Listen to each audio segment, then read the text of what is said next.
with regards to this one movie from 2012 called. It sounds like a rom-com title, but it doesn't quite have much of a rom-com. It's not labeled a rom-com either, but it just sounds very flimsy. It's not actually as flimsy as it sounds. The title, as usual, as we found out recently, can be misleading and comprehensible. Really, I have no idea what it refers to exactly, but yeah. So it's called Girl Most Likely, or was known as Imogen, which is actually more descriptive, I guess, than Girl Most. What the hell does Girl Most Likely refer to? I have no idea, honestly. What, like she might not be, or is she even a girl? She is quite old, but not quite, but Anyway, yes. So now I don't think it was as bad as most rom-coms, even though people seem to think it was, and the rating seems to indicate at the very least that it's mediocre. But it has quite bad Rotten Tomato score and such. But the problem is that it is not actually very comedic. Like literally the first, at least it made a good impression. First impression is. So yeah, the first few minutes with the young Imogen were actually quite funny. But other than that, it doesn't quite sustain that sort of thing. I mean, there's the usual thing where she ends up in prison, etc. That's not funny, though, is it? I don't know. And maybe I don't know. Maybe having a uh, Miss whatever contest in prison with you, I guess, maybe might be slightly ironical. But I don't know. It's still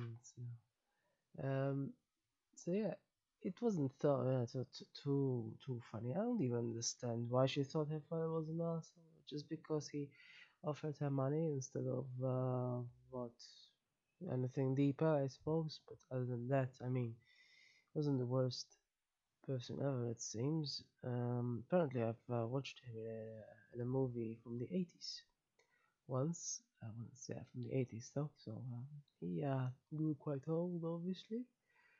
Yeah, I watched it in the United States once. So yeah, it's it's not a terribly funny movie, but it's not.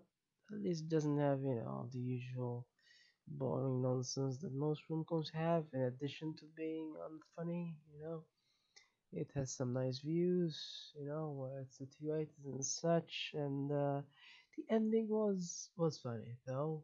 I mean, I thought it was going to just remain tense, and tense isn't quite appropriate in a comedy movie, but that was a funny ending. Yeah, ambushing a guy with a shell. I think it might work as well, realistically.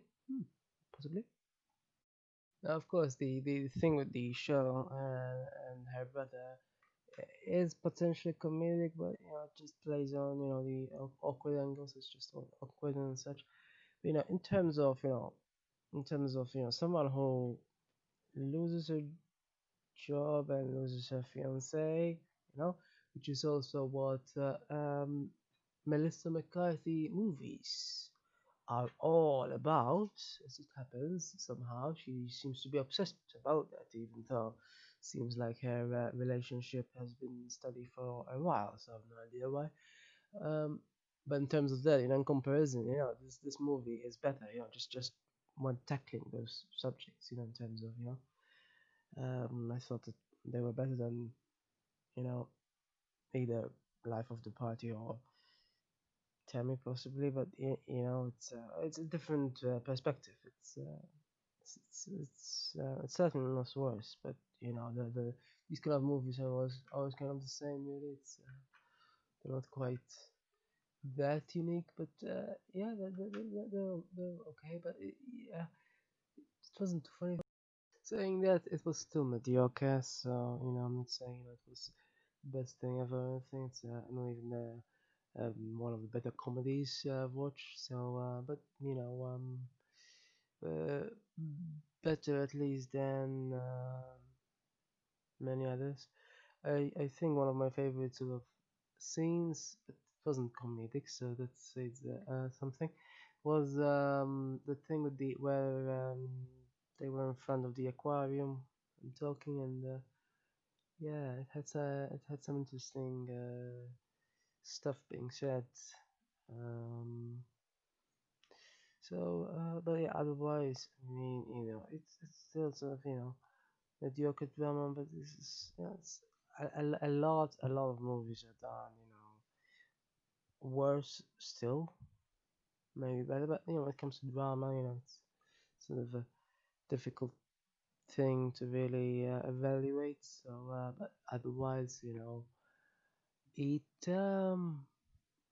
was okay, I suppose, but okay is really where it's at. It's not really, so funny. I couldn't stop laughing or anything. No, not at all. It's okay, really. The thrilling title, though, or incomprehensible title, really. Yeah.